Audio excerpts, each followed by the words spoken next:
Hi കൂട്ടുകാരെ, പുതിയൊരു വീഡിയോയിലേക്ക് എല്ലാവർക്കും സ്വാഗതം. അങ്ങനെ നന്ദിനി മാലയിട്ടതിനെ തുടർന്ന് നന്ദിനിയുടെ കാല് കഴുകേണ്ട ആ അവസ്ഥ പത്മക്ക് വരികയാണ് കേട്ടോ.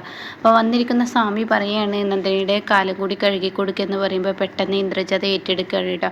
അതുകൊണ്ട് തന്നെ പത്മാതിയിൽ നിന്ന് പെട്ടെന്ന് ഒഴിവാക്കുകയാണ്. പിന്നീട് ഇന്ദ്രജ നന്ദിനിയുടെ കാല് കഴുകി കൊടുക്കുന്നുണ്ട്, സൂര്യയുടെയും കഴുകി കൊടുക്കുകയാണ് കേട്ടോ. പിന്നീട് അതിനുശേഷം വിജയ്, അതുപോലെ വേദ, മറ്റുള്ളവരെല്ലാവരും ഇത് ചെയ്യാണ് കേട്ടോ.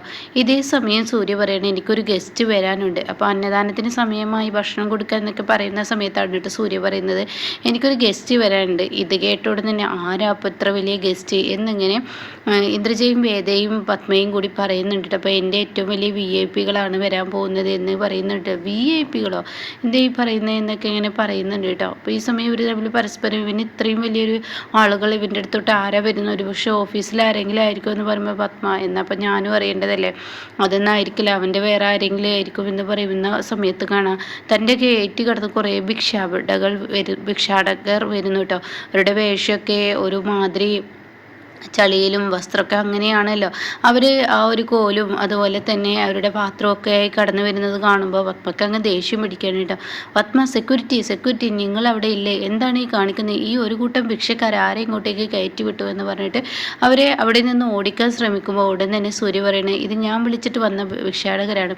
അപ്പോഴാണ് കേട്ടോ ഇന്ദ്രജ് പറയുന്നത് അമ്മേ അന്ന് അമ്പലനടയിൽ വെച്ച് നമുക്ക് മുന്നിൽ വെല്ലുവിളിക്കാൻ നിന്ന ഭിക്ഷാടകരാണ് ഇവർ എന്ന് പറയുന്നുണ്ട് കേട്ടോ.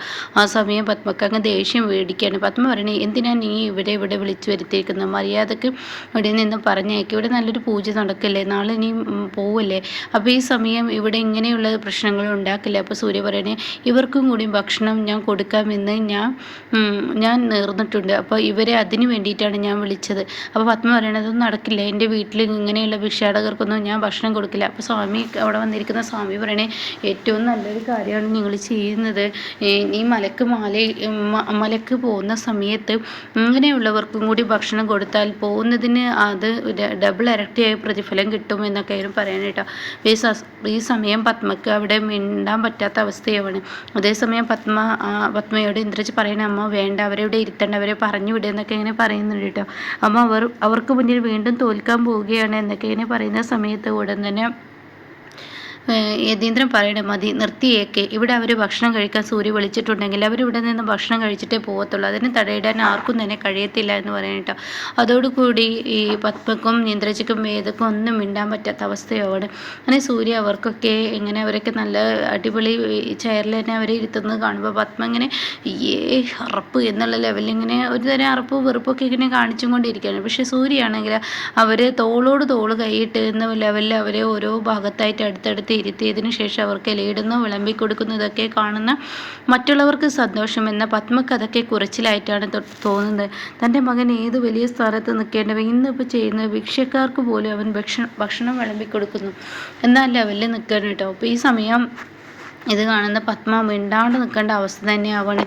ഇതേ സമയം അവിടെ കൂടിയിരിക്കുന്ന സ്വാമിമാർ പറയണം സൂര്യ നീ പോകുന്ന കാര്യം നല്ല അടിപൊളിയായി തന്നെ നിനക്ക് നിറവേറും, യാതൊരു തടസ്സങ്ങളൊന്നും ഉണ്ടാവില്ല, അതുകൊണ്ട് നീ പോയിക്കോ, എന്തായാലും നീ ചെയ്ത വലിയൊരു മഹത്വമാണ്. അപ്പോൾ ഭിക്ഷാടകർ പറയണം എന്നേ വരെ ഞങ്ങൾ ആരും ഒരു വീട്ടിലോട്ട് ഭക്ഷണം കഴിക്കാനോ ഇങ്ങനെയുള്ള ഭക്ഷണം തിന്നാനോ ഒന്നും വിളിച്ചിട്ടില്ല, കാരണം ഞങ്ങൾക്കൊരു പേരുണ്ട് ഭിക്ഷക്കാർ എന്നുള്ള പേര്, ഭിക്ഷക്കാരെ കണ്ടാൽ എല്ലാവർക്കും അറപ്പും വെറുപ്പുമാണല്ലോ, എന്നാൽ സാറിൻ്റെ ഈ മനസ്സ് പറയാതിരിക്കാൻ വരെ എന്ത് നല്ല മനസ്സാണ് സാറിന്, 1 കോടി പുണ്യം കിട്ടുമെന്നൊക്കെ ഇങ്ങനെ പറയാനിട്ടോ. അപ്പോഴേക്കും ബാക്കിയുള്ളവരൊക്കെ പറയണം സാറ് നല്ല ഉയരങ്ങളിൽ എത്തട്ടെ, സാറിന് ഈശ്വരാനുഗ്രഹം നല്ല ഉണ്ടാവട്ടെ എന്നൊക്കെ പറയാനിട്ടോ. സാറ് നല്ലൊരു മനസ്സിന് ഉടമയാണ്, സാറ് ഞങ്ങളെ സഹായിക്കുന്നത് പോലെ വേറെ ആരും ഞങ്ങളെ ഇതുപോലെ സഹായിക്കില്ല എന്നൊക്കെ ഇങ്ങനെ പറയുന്നുണ്ട് കേട്ടോ. ആ സമയം ഈ വാക്കുകളൊക്കെ ഇങ്ങനെ കേൾക്കുമ്പോൾ ഉടൻ തന്നെ പത്മക്കാണെങ്കിലോ ദേഷ്യം പിടിക്കുകയാണ്. പത്മ പിന്നീട് അവിടെ നിന്നും പോകാൻ ശ്രമിക്കുമ്പോൾ സ്വാമിയാർ പറയണേ ഞങ്ങളിനി പോട്ടെ എന്ന് പറഞ്ഞിട്ട് അവിടെ നിന്നും പിന്നീട് അവർ പോവുകയാണ് കേട്ടോ. ഇതേ സമയം ഇന്ദ്രജയും വേദയും അകത്തോട്ട് ചെല്ലുകയാണ്. അപ്പോൾ പത്മക്കൊപ്പം ചെല്ലണം. അയ്യയ്യേ അമ്മേ എത്ര മോശപ്പെട്ട പ്രവൃത്തിയാണ് ഇന്ന് സൂര്യ ചെയ്തിരിക്കുന്നത്, ഓരോ ദിവസവും അവന് നമ്മളെ മറ്റുള്ളവർക്ക് മുന്നിൽ വഷളാക്കിയും കൊണ്ടിരിക്കുകയാണ്, എന്ത് പ്രവൃത്തിയാണ് അവൻ ചെയ്തും കൊണ്ടിരിക്കുന്നു, ഓരോ ദിവസം അവൻ കാട്ടിക്കൂട്ടുന്ന ഓരോ പ്രവൃത്തി ആലോചിക്കുമ്പോൾ എനിക്ക് എന്നോട് തന്നെ വെറുപ്പ് എന്നൊക്കെ പറയുന്നുണ്ട് കേട്ടോ. ആ സമയം പത്മയോട് പറയാണ്, അമ്മ എന്താ ഇങ്ങനെ മിണ്ടാതിരുന്നതെന്ന് വേദ ചോദിക്കുകയാണ്. അവർ ആ സമയം തന്നെ അവിടെ ചൂല് കൊണ്ട് അടിച്ച് പുറത്താക്കണമായിരുന്നു.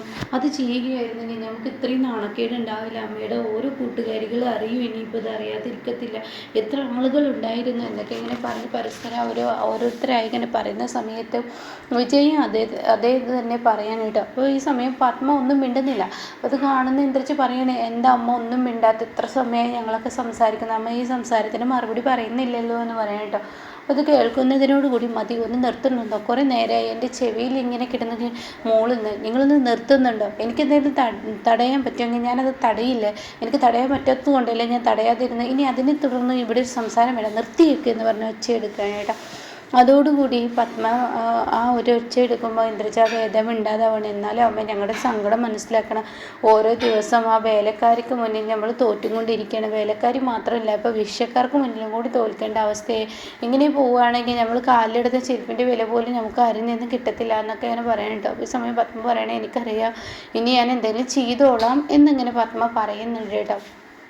പിന്നീടാണെങ്കിലോ യതീന്ദ്രൻ വന്നിട്ട് സൂര്യയോട് പറയാണ്, മോനെ, നിൻ്റെ ഈ മനസ്സിൻ്റെ നന്മ, ഇത്രയും വലിയൊരു നന്മ, അത് പറയാതിരിക്കാൻ വയ്യ. അപ്പോൾ നന്ദിനി ഉണ്ട് കേട്ടോ, നീ മലക്ക് മാലയിട്ടു, പക്ഷേ നിന്നെക്കൊണ്ടത് പറ്റൂ എന്നൊരു പ്രതീക്ഷ ഞങ്ങളിൽ ഉണ്ടായിരുന്നില്ല. പക്ഷേ നീ ഞങ്ങളുടെ പ്രതീക്ഷകൾക്കപ്പുറമാണ് നീ ഓരോ ദിവസവും ഓരോന്ന് ചെയ്യുന്നത്. എന്തായാലും നിന്നോട് എത്ര നന്ദി പറഞ്ഞാലും ഈ അച്ഛന് മതിയാവില്ല. നിൻ്റെ അച്ഛനാണെന്ന് പറയുമ്പോൾ ഇപ്പം എനിക്ക് അഭിമാനമാണ് തോന്നുന്നത്. എൻ്റെ മോന് ഓരോ ദിവസവും ഓരോ നല്ല നല്ല പ്രവൃത്തിയാണ് ചെയ്യുന്നത്. എന്തായാലും വലിയ പണത്തിലും വലിയ അന്തസ്സിലൊക്കെ ഇരിക്കുമ്പോൾ പാവപ്പെട്ടവരെ മറക്കുന്ന പ്രവൃത്തി പലവർക്കും ഉണ്ട്. അതിൻ്റെ ഉദാഹരണമാണല്ലോ ഈ വീട്ടിലുള്ള മറ്റുള്ളവർ. എന്നാൽ എൻ്റെ മോന് വളരെ താഴ്ന്നവരെ പോലും നല്ല ലെവലിൽ കാണുന്നത് കാണുമ്പോൾ ഈ അച്ഛൻ എന്താ പറയേണ്ടതെന്നറിയില്ല. എൻ്റെ മോനെക്കുറിച്ച് നല്ലൊരു അഭിമാനം എനിക്ക് തോന്നുന്നതെന്ന് പറയും കേട്ടോ. ഇതേ സമയം സൂര്യ പറയണേ, അച്ഛാ, ഈ മലക്ക് മാലയിട്ടത് നന്ദിനിയുടെ നിർബന്ധത്തിന് വഴങ്ങി ഞാൻ പോലും അറിയാതെയാണ് എൻ്റെ കഴുത്തിൽ ഈ മാല വീണത്. പക്ഷേ ഇപ്പോൾ ഈ മാല വീണതിന് ശേഷം എനിക്ക് മനസ്സിൽ കിട്ടുന്ന ആ കുളിരുണ്ടല്ലോ, അത് പറയാതിരിക്കാൻ വയ്യ. എൻ്റെ മനസ്സിന് തോന്നുന്ന ആ ഒരു ഇതുണ്ടല്ലോ, അതും പറയാതിരിക്കാൻ വയ്യ. അത്രയും വലിയൊരു സന്തോഷമൊക്കെയാണ് എനിക്ക് വരുന്നത്. എന്നാൽ അടുത്ത വർഷം മാല ഇടുന്നത് പ്ലാനിങ്ങോട് കൂടിയായിരിക്കണം. ഞാൻ നാളെ പോവുകയാണല്ലോ. അപ്പോൾ നാളെ ഞാനും നന്ദിനിയും പോവുകയാണ്. ആകെ രണ്ട് ദിവസമാണ് ഞങ്ങൾ ഈ മാലയിട്ടിട്ട്. അടുത്ത വർഷം ഞങ്ങൾക്ക് 45 ദിവസം, അതായത് എത്ര ദിവസമുണ്ട് വ്രതം എടുക്കേണ്ടത്, ആ ദിവസങ്ങളൊക്കെ വ്രതം എടുത്തതിന് ശേഷം നല്ലൊരു ലെവലിൽ എനിക്ക് പോകണമെന്ന് ആഗ്രഹം. അപ്പോൾ അതുകൊണ്ട് തന്നെ നേരത്തെ തന്നെ അതിൻ്റേതായ കാര്യങ്ങൾ ഞാൻ ചെയ്യും എന്നൊക്കെ ഇങ്ങനെ പറയാനുണ്ട്. അപ്പോൾ ഇത് കേൾക്കുന്ന നന്ദിനിക്ക് ഒരുപാട് സന്തോഷമാണ്. ഈ സമയം യതീന്ദ്രൻ പറയണേ, വളരെ നന്ദിനി, ഇനിയാണ് എൻ്റെ സൂര്യയെ ഓരോ ദിവസവും മാറ്റിക്കൊണ്ടിരിക്കുന്നത് എന്നിങ്ങനെ പറയുന്നുണ്ട് കേട്ടോ. അപ്പോൾ അത് കേട്ടോടെ തന്നെ അതിന് പറയാമല്ല, സൂര്യ സാറിൻ്റെ മനസ്സിലുള്ള നന്മയാണ് ഈ കാണിക്കുന്നത്. ഒരാളെയും ഒരാൾക്കും മാറ്റാൻ കഴിയില്ല, ഒരിക്കലും ഒരാളും മാറില്ല, അവരുടെ ഉള്ളിലുള്ള നന്മയാണ് ഈ പുറത്തു വരുന്നതെന്ന് പറയണേ. പിന്നീട് പിറ്റേ ദിവസം രാവിലെ ആവാണ്, പുലർച്ചെ തന്നെ നന്ദിനിയും സൂര്യയും പോകാൻ ഒരുങ്ങാണ്. അങ്ങനെ അവർ യതീന്ദ്രൻ്റെ അനുഗ്രഹം വാങ്ങുകയാണ്. ഇതേ സമയം പത്മയുടെയും. അപ്പോൾ പത്മ അങ്ങനെ അവർ ഇറങ്ങുന്ന സമയത്ത് മനസ്സുകൊണ്ട് പ്രതിജ്ഞ എടുക്കുന്നുണ്ട്, അവൾ തിരികെ വരുന്നത് അവളുടെ കഷ്ടകാലമായിരിക്കും എന്നൊക്കെ ഇങ്ങനെ പത്മ മനസ്സുകൊണ്ട് കരുതുന്നുണ്ട് കേട്ടോ. അപ്പോൾ ഇങ്ങനെയൊക്കെയുള്ള ഒരു എപ്പിസോഡാണ് ഇനി വരാനിരിക്കുന്നത്.